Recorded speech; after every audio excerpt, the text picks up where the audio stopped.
What happens in the spiritual reflects the physical.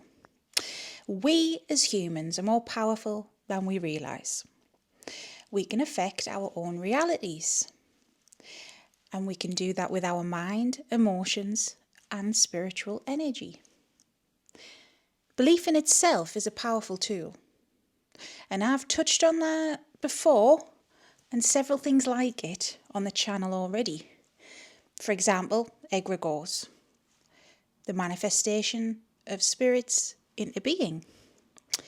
But it runs much deeper than that. And the spiritual world is so complex that it just blows my mind. Like, seriously, it's hard to wrap your mind around. And when I say what happens in the spiritual reflects in the physical, it's done in several different ways. Now, if you take a look at how chaotic the world is right now, with all the different wars going on and all the different uprisings and political things, well, you could say that that itself is a manifestation of the chaos going on in the spiritual. Now, Christians would have you say that this is angels versus demons, that's what spiritual warfare is, I suppose. But it's not. It's not a case of angels versus demons. It's a case of humanity not being united and being more polarised than ever before. Because in the age of technology, freedom of information includes misinformation and disinformation, and that in itself is a beast. It really is. So, therefore, a lot of us question, what should we believe, if anything at all? And those who don't question, that is, are normally part of an organised religion. And a lot of those people, not everyone, but a lot, can get pretty possessive about their beliefs, and they will shoot anyone else down who doesn't believe what they do. Now, there's other ways that the spiritual and physical reflect one another, and this is through our own power. And it's sometimes intentional, and sometimes it's not. So today's video, I'm going to be talking about this, and something called a hypersigil. I'm going to be explaining what that is, and how maybe you can spot them, and how maybe you can use them if you so wish. Now, as Lana Del Rey said once in a song, and it always gets stuck in my head when I think about this, life imitates art. Let's get into it.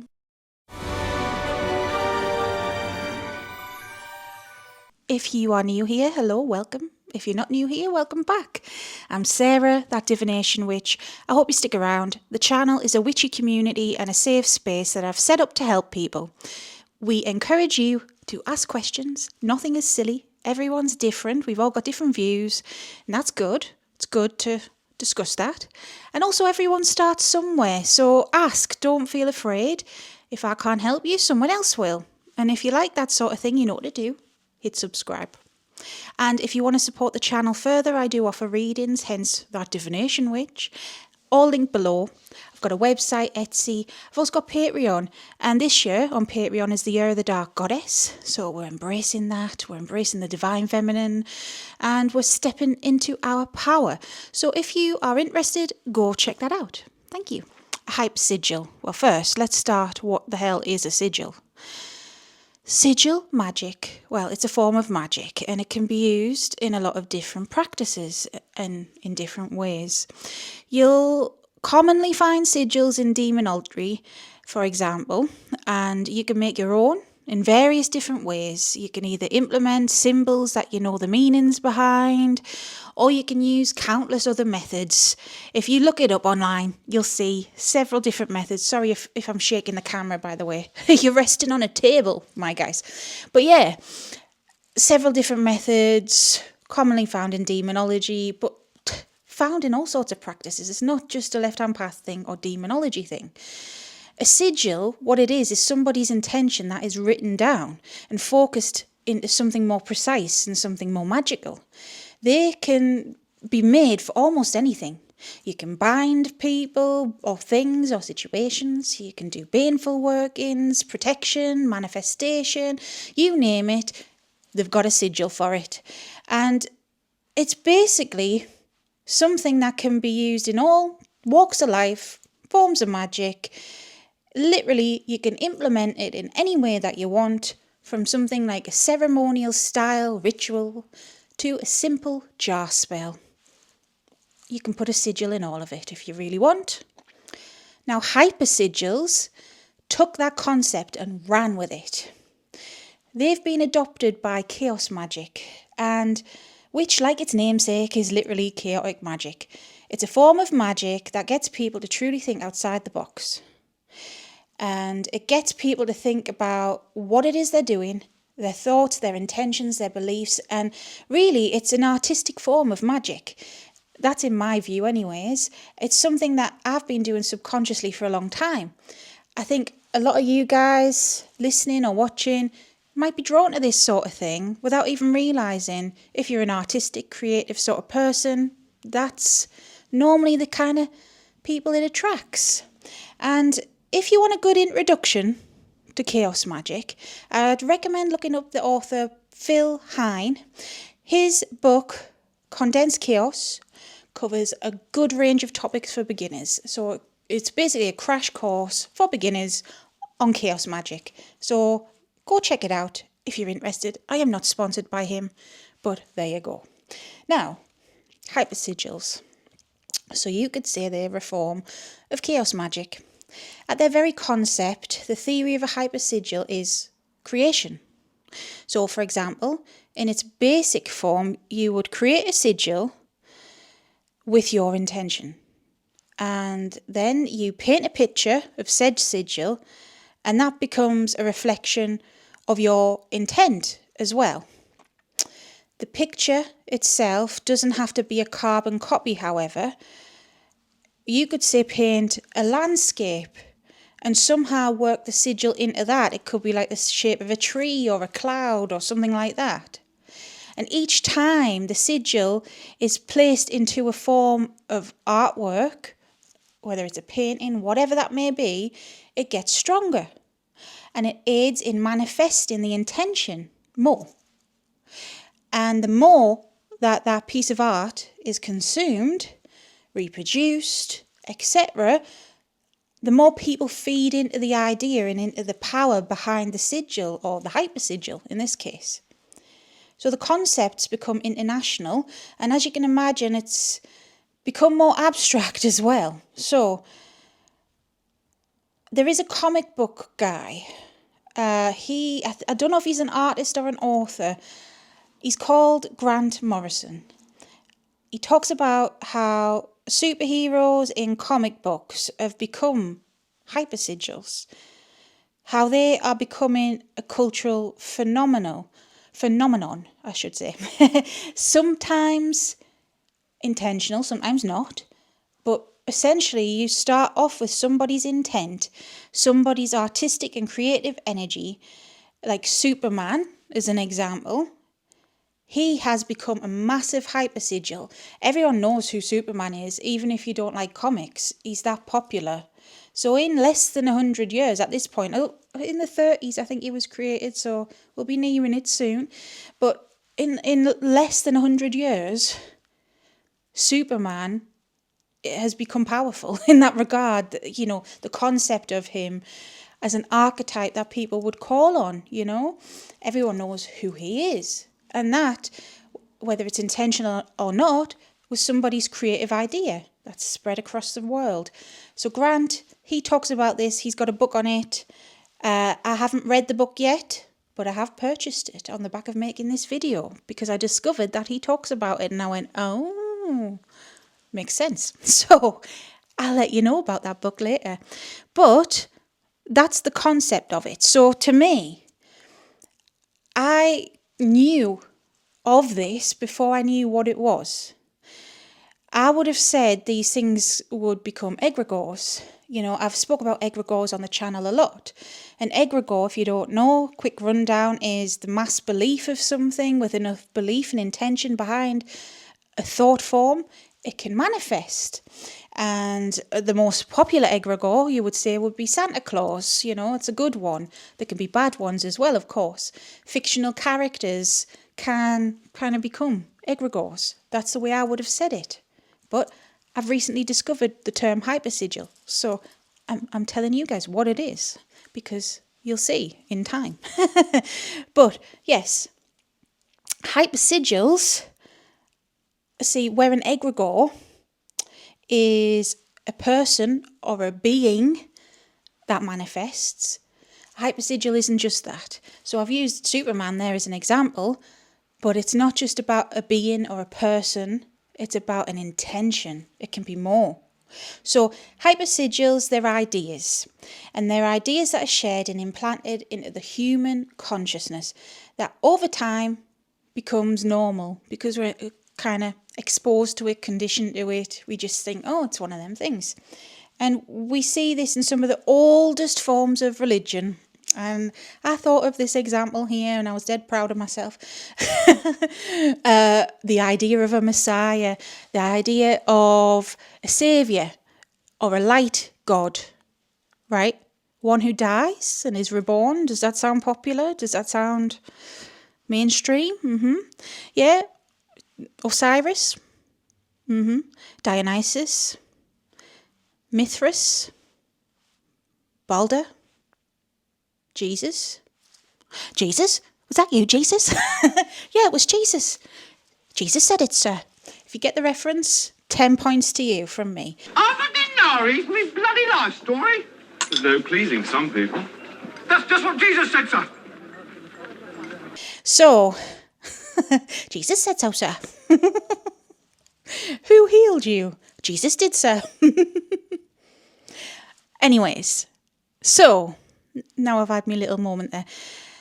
Stranger Things, the TV show, is a good concept of this to me, because the upside down is representative of the astral plane. Perhaps the not so nice bits of the astral plane and some of the creatures in it remind me of that Wettigo spirit that I've talked about on the channel. If you don't know what that is, go look it up.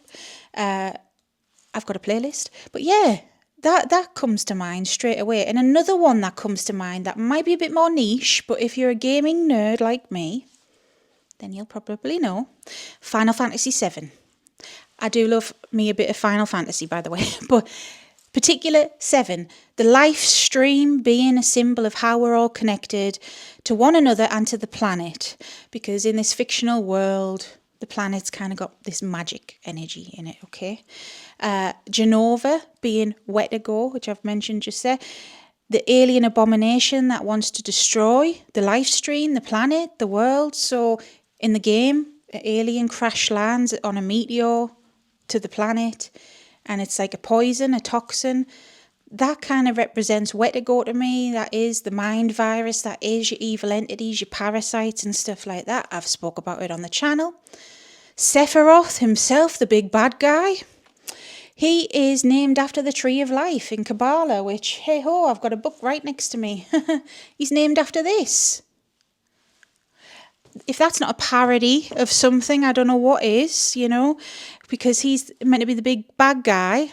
And this, the Tree of Life, if you don't know, which I'm currently going through, is a path to enlightenment. It's meant to be about God, meaning the creator. Anyways, right? And then even the Shinra Power Company in this game, it's a representation of us now, capitalism in the Western world. The Shinra Power Company don't give a shit that the planet's dying in this game, and they use this live stream for power, okay? Where does that sound familiar? Just look at the world. So that's just some examples I could think of when I was writing my notes, okay? But it's literally fiction reflecting reality in both good and bad ways. And sometimes we can explain this, of course, as mundane things. Because yes, people have brains, believe it or not, we do. And sometimes people use them. But we can be influenced by world events and things like this. We can be influenced by each other. There are mundane explanations to this, of course. And, you know, even if it is mundane, it still feeds the collective mindset. It's still exposing people to something, a collective audience to something, and it's feeding into the energy of something bigger. So whether that is a positive influence or a negative one, we're still feeding into the energy of one another, you know? So the trope of man destroying the world in one way or another, like I mentioned about Final Fantasy there, it is like a thing.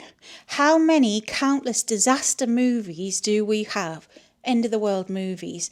And in a spiritual way, the collective energy poured into that seeps into our mindset, into our subconscious. It's a reflection of the world now. Climate crisis, all the things going on, war zones, times of unrest.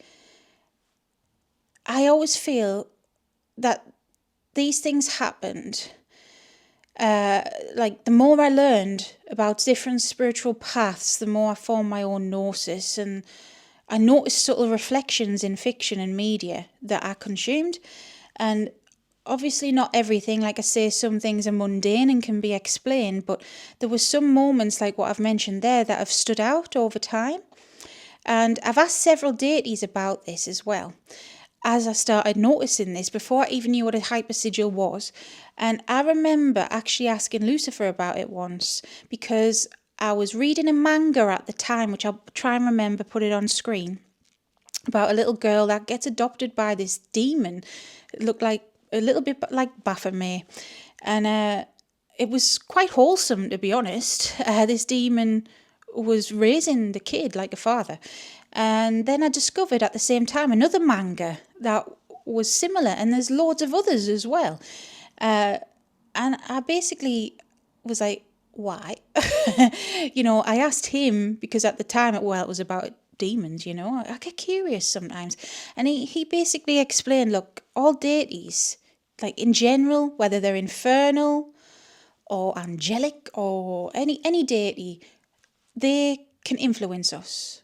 And they like our creativity. They like our little projects and stuff like that. And I know firsthand, Hecate loves creativity. If you're new to the channel, she's my main goddess. I talk about her a lot on here. And she loves the written word. She loves it when people put pen to paper.